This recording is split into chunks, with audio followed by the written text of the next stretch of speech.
America ने आधिकारिक रूप से विश्व स्वास्थ्य संगठन यानी कि WHO से खुद को अलग कर लिया है। लेकिन ऐसा क्यों हुआ?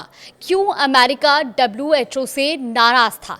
इस पर आज बात करेंगे। नमस्कार, आप देख रहे हैं न्यूज़ 18 का डिजिटल प्लेटफॉर्म और मैं हूं आपके साथ जागृति खंतवाल। 22 जनवरी को ट्रंप प्रशासन ने ऐलान किया कि अमेरिका की सदस्यता अब WHO से पूरी तरह से खत्म हो चुकी है। ये ठीक एक साल बाद हुआ जब राष्ट्रपति डोनाल्ड ट्रंप ने WHO से बाहर निकलने की प्रक्रिया शुरू करने वाला आदेश साइन किया था। रॉयटर्स की एक रिपोर्ट के मुताबिक जेनेवा में WHO मुख्यालय के बाहर से अमेरिकी झंडा भी हटा दिया गया था और ये फैसला अमेरिका के स्वास्थ्य मंत्रालय और विदेश मंत्रालय ने मिलकर घोषित किया। एक वरिष्ठ स्वास्थ्य अधिकारी ने कहा कि WHO अपने मूल उद्देश्य से भटक गया है और कई बार अमेरिका के हितों के खिलाफ काम करता रहा है। अब सवाल ये कि आखिर अमेरिका WHO से नाराज क्यों था? दरअसल अमेरिकी सरकार का आरोप है कि कोविड महामारी के दौरान WHO ने समय पर वैश्विक आपात स्थिति घोषित नहीं की और अमेरिका के शुरुआती फैसलों पर अनुचित आलोचना की। ट्रंप प्रशासन का यह भी कहना है कि जब अमेरिका ने कुछ देशों से यात्रा पर रोक लगाई तो WHO ने उस पर सवाल खड़े किए और इसके अलावा सरकार ने यह भी कहा कि अमेरिका WHO को सबसे ज्यादा पैसे देता रहा है, लेकिन फिर भी ना तो संगठन में अमेरिका को बराबरी का दर्जा मिला और ना ही कभी कोई अमेरिकी महानिदेशक बना। अब WHO छोड़ने से क्या अमेरिका में हर कोई खुश है? तो इसका जवाब है नहीं। इस फैसले पर अमेरिका के भीतर ही कड़ी प्रतिक्रिया सामने आई है।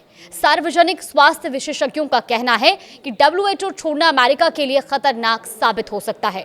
रिपोर्ट के मुताबिक संक्रामक रोग विशेषज्ञों की संस्था के अध्यक्ष रोनाल्ड नहास ने कहा कि ये फैसला दूरदर्शिता से खाली और गलत दिशा में उठाया गया कदम है। उन्होंने ये भी कहा कि बीमारियां सीमाएं नहीं देखती, वैश्विक सहयोग ही नागरिकों को सुरक्षित रखने का रास्ता है।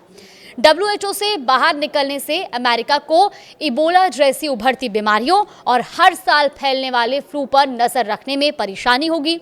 इससे यह भी प्रभावित होगा कि अमेरिका सही वैक्सीन स्ट्रेन चुन पाया या नहीं। एक्सपर्ट्स का मानना है और एक्सपर्ट्स ने इस पर अमेरिका को चेतावनी भी दी है। अब ऐसा क्यों, वो भी आपको बताते हैं। दरअसल नहास ने साफ कहा कि WHO छोड़ना वैज्ञानिक रूप से लापरवाही है। ये संक्रमण रोगों की बुनियादी प्रकृति को नजरअंदाज करता है। वैश्विक सहयोग कोई लग्जरी नहीं बल्कि जैविक जरूरत है।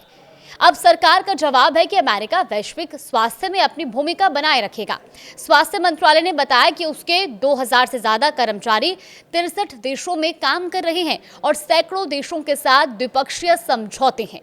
सरकार का यह भी दावा है कि निगरानी, जांच और महामारी प्रतिक्रिया के लिए वैकल्पिक योजनाएं तैयार हैं।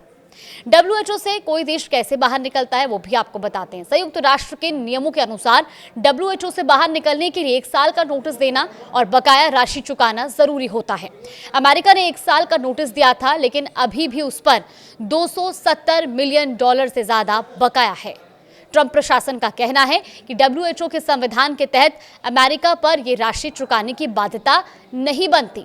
WHO ने कहा कि अमेरिका के इस फैसले पर फरवरी में होने वाली कार्यकारी बोर्ड बैठक में चर्चा होगी और उसी के अनुसार आगे की कार्यवाही होगी। तो देखिए, अमेरिका अब आधिकारिक तौर पर WHO से पूरी तरह से बाहर हो चुका है। हालांकि अभी भी अमेरिका को अपनी शेष राशि WHO को चुकानी बाकी है। तो अब फरवरी में होने वाली कार्यकारी बैठक में क्या फैसला होता है, क्या चर्चा होती है, इस पर नजर बनी हुई है। फिलहाल इस खबर पर आगे भी अपडेट जानने के लिए आप देखते रहिए न्यूज़ 18।